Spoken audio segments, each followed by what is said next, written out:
What's up, nation? Today let's talk Skyward Sword coming to the Nintendo Switch.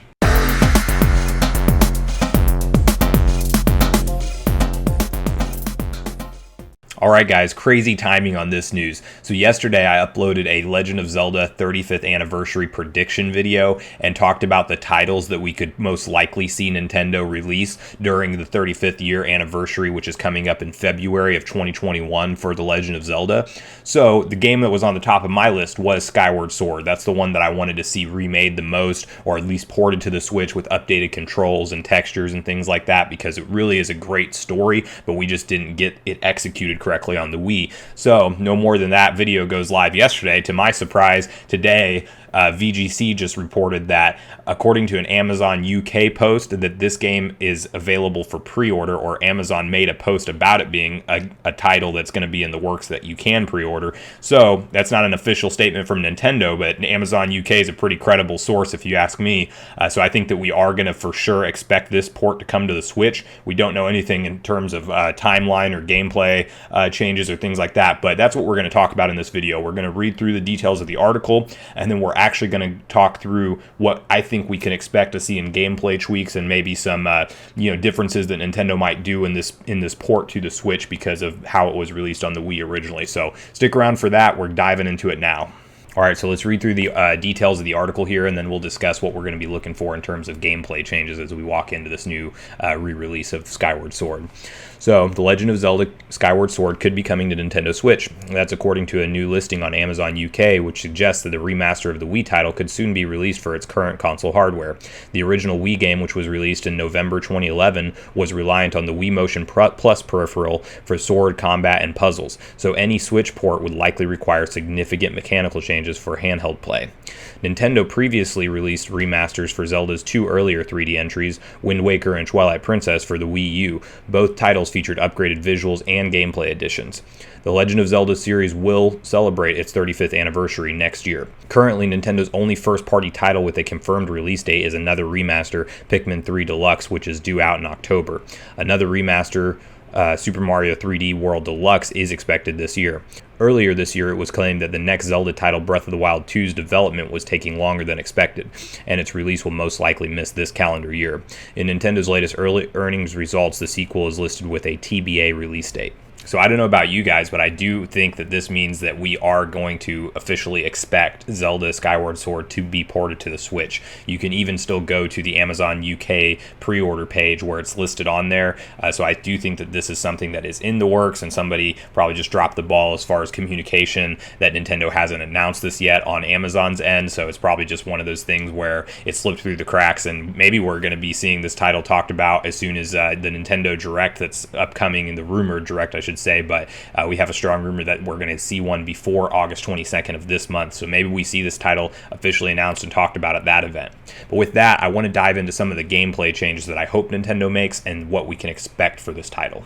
So I think the main conversation point for what we can expect for changes for this game, and I think it's going to be for sure changes, you kind of have to change it, is the control option. So Skyward Sword was developed with Wii Motion Plus in mind, so all of the bosses and enemies were designed around the fact that you have to swing in a certain direction, and there were so many puzzles that you had to solve by doing that Wii Motion Plus control style, that they're going to have to change this and really rework a lot of it from the ground up. So I'm expecting a lot of changes in combat, because I don't think that they just say, oh, play with your Joy-Con and that's your only option. I hope they give us the option to do that if we want to. But then you're almost talking about two versions of the game at that point. So it'll be interesting to see how they pull that off. But the reason I think that we're for sure going to see the control reworked and not just kind of move to the Joy-Con as the only option is the fact that they have the Nintendo Switch and the Nintendo Switch Lite, which does not have removable Joy-Cons, and I don't think they're going to make you purchase an extra peripheral to play it.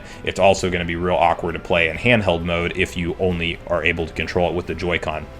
So I think the most likely change that we're for sure can expect from this port to the Switch is going to be the option to play in with traditional controller, whether that be just the handheld option or just with pro controllers and things like that. So I think we are going to see support for that. I think that's the biggest change that needs to happen to this game, because as I mentioned in my previous video also, this is the origin story for the Legend of Zelda series. I mean, this is the start of the entire franchise. It's literally the first story in the timeline, and it explains how the curse continues to pass down through generations and why there's different Links and Zeldas. And so it's a great story, but I think a lot of people didn't get a chance to play it because of when it was released at the end of the Wii's life cycle, and it kind of, you know, was a more controversial title to hardcore Nintendo fans, or Zelda fans rather, myself included, because I just felt like Nintendo wanted to push that motion control forward to the point where they were sacrificing, you know, one of their biggest franchises to force you to play that way.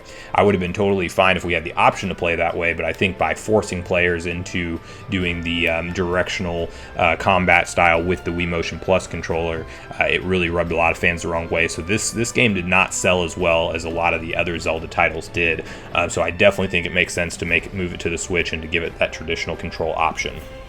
I think one of the most obvious tweaks that we are going to see as well is a better resolution and hopefully new textures. Now, for sure we're going to get a better resolution. There's no question about that. The Switch is an HD console, the Wii was not, so we're naturally going to get that 1080p on a TV, or probably 720p in handheld mode, which is going to be fine. And if that's all they do, I think the game will still look really good. It did have great textures on the Wii. I think it just mainly suffered due to that resolution. But if they want to do some extra work, which they probably will, because they're already having to rework so much of this game due to the controls, that I can't imagine that they wouldn't at least update or redesign some of the textures in the games. And if they do that, I think that we're going to get kind of the best of both worlds, where we have the option for now to go through the origin story of Zelda with a traditional controller, and we also have HD new textures that match up with that. I think Zelda fans are going to be blown away by how great this title really is.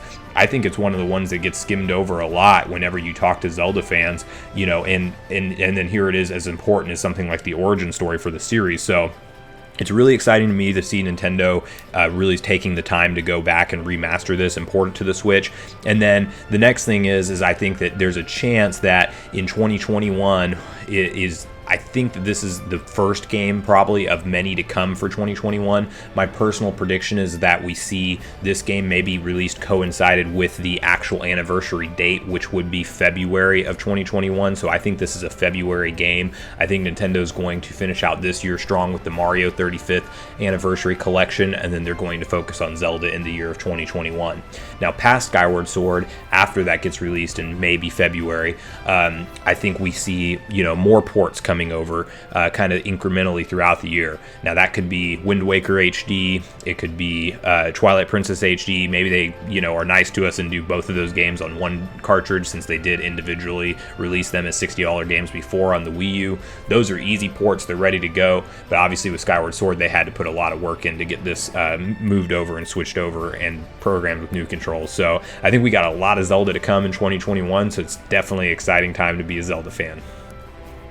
Thanks so much for watching the video today, everyone. I do appreciate you sticking around till the end, and I did want to invite everybody to leave a comment below and let me know what you're expecting with this timeline of this release. Do you think it's a February 2021 title, kind of like what I'm thinking, or do you think that it's going to be released in a different window? I would love to get that conversation started. And then I also want to know if you guys have played the original Skyward Sword on Wii, or if you're just planning on picking it up for the first time on the Switch. And if you did play it on the Wii, let me know, did you like the motion controls? Did you not? Do you hope that we see the option for them in this new port, or are you just cool with them being dropped completely? So I will respond to all the comments in my video, so I do appreciate you guys leaving those below. And then like the video if you did enjoy it today, and be sure to join Sunbro Nation and subscribe if you haven't already. I would love to have you here as part of the nation as we try to grow this channel together. So with that, guys, I'm going to end the video here. You all have a great day. Sunbro Nation out.